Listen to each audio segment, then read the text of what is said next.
What's going on, everybody? It's Pelfrey, and we are back from a wonderful, amazing vacation. I want to touch on some things that I learned about leaving this setup, and some things that happened while I was gone. So, first off, I used the Wyze camera, W-Y-Z-E, and I had it set up about right here. And my main objective was to watch the sump area, but I also wanted to watch the display. So the issue is I left the cabinet doors open. There's actually more light in the room right now because I have the blinds open all the way and the front door open. But you can see from this perspective, it is impossible to see how much RODL water I have in this container. So, first off, I should have set up another camera closer to the ATO reservoir, or I should have got a light that I can control with the apex, and meaning that I could turn the outlet on and it would turn the light on and I could see inside the cabinet, because right now the light that I have is motion sensing. So if we got some ambient light in here, so we'll just turn it on. So if it was on, from this perspective, I could see, this would be where my camera was, that the water level is right here. So what saved me was, before I left, I bought a second optical sensor. So I have a low level and a high level, but I have the high level probably about a half a gallon below the overflow mark.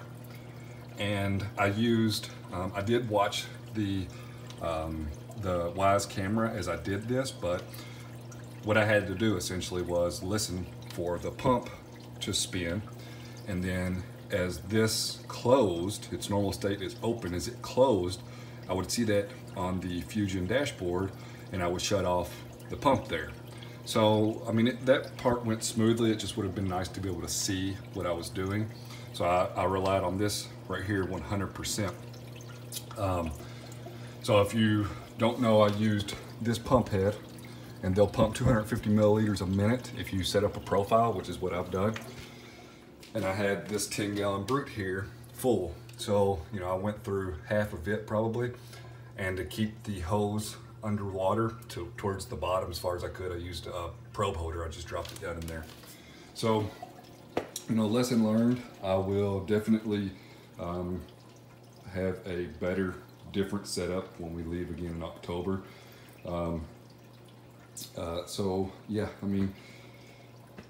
if you don't run into these things, then you never know. So, it is what it is.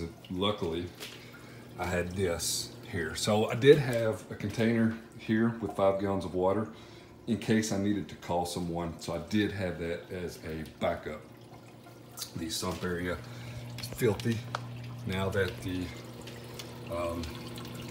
I haven't been running the pump back here. I have a CJ pump back here, and excuse me. Again, I do have the filter floss tray, which I haven't started yet because I want to put some filter floss in here and then turn the pump on and get everything circulating. The pH surprisingly got into like the 8.1s with the cabinet doors open, but could also be my saturation of calc this time too. I also had the NIOS dialed down really low, and look at this thing after a week. It's a wet skim, but it is definitely dirty. Idle feeder worked like a champ. Kept the fish fed, so no complaints there. And all I did here is zip tie the hose going into the ATO, and didn't have to worry about a siphon with it being a parallelistic pump, however you say it. So I'm going to disconnect that tubing today, get this, dump it out. It's phosphate water. If you don't know what I mean, my RODI water that I have right now is high in phosphates. Still need to change out the filters, and I plan on doing that very soon.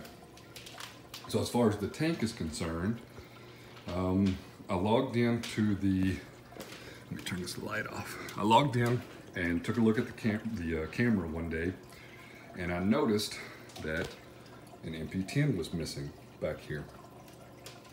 No rhyme or reason, but it had fallen off the tank. So it is now laying on the sand bed because I've been too lazy to get it.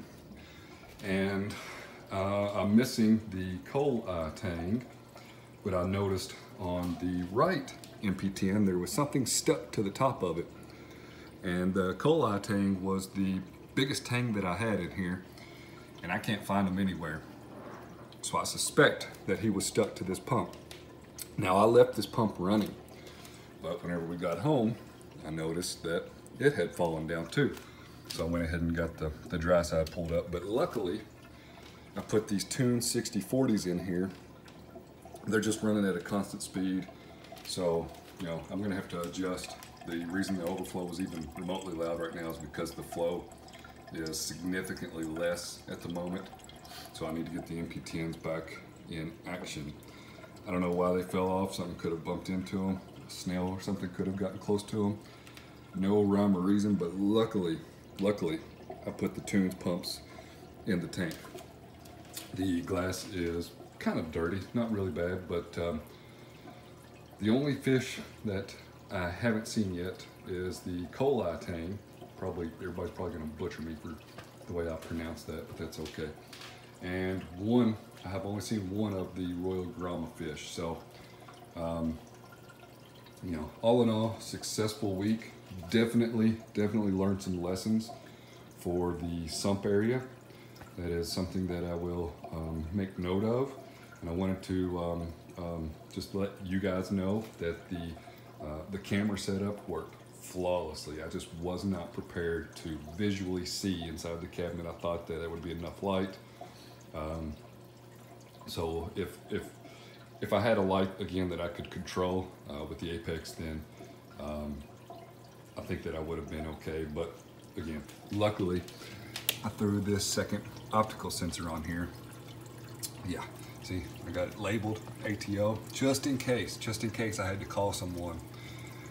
And I could walk them through this by just saying, look for the sticker that says ATO. We could have FaceTimed or whatever.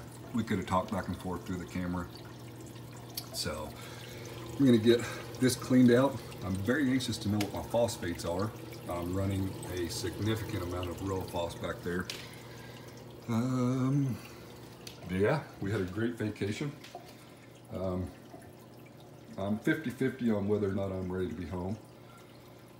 We had beautiful weather. The family loved the beach, the sand, the ocean, the sun, the pool. We loved it all. Definitely looking forward to making another adventure in October. The one fish that I wanted to make sure that I still had was the pintail wrasse, and sure enough, he's still there. Hopefully I haven't left anything out. If I have, I will touch base on it down the road.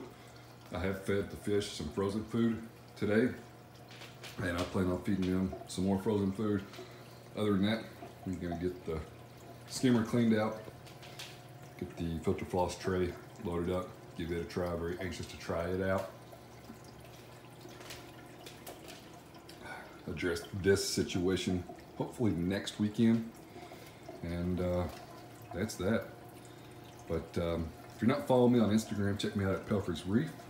I'll leave the link in the description below for the Wyze cameras. For the price, I mean, it was $25. I bought two for $50. You cannot beat it. It definitely helped. I mean, I could see the tank for sure, and like I said, I saw that there was something stuck to this MP10, and I knew immediately whenever I logged into it that this MP10 was missing. So you get some pretty good detail, but yeah, I'll address this situation whenever the time comes. But I'm really dreading, because I don't have any way to get the wet side out of the tank.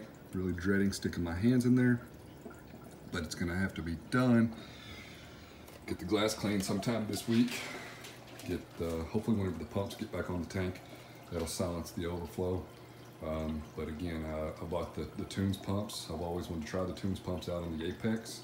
Haven't fully programmed them on the Apex, but adding those pumps into the tank was a lifesaver. I mean, I think that the tank would have still done just fine, but they definitely provided the flow for the tank, and they're both only running at 35% on a constant speed because I haven't been able to program them. Need to make some more Kalkwasser, and I'll have a busy week ahead of me just getting some regular maintenance done on the tank. So I'm gonna go ahead and cut it off here. Appreciate you following along. Maybe you have some tips for me on vacation preparations. I'm glad to be back. Stay tuned for more videos. Check out the website at pelfrey.net. Check me out on Instagram again at Pelfrey's Reef. Catch you on the next one.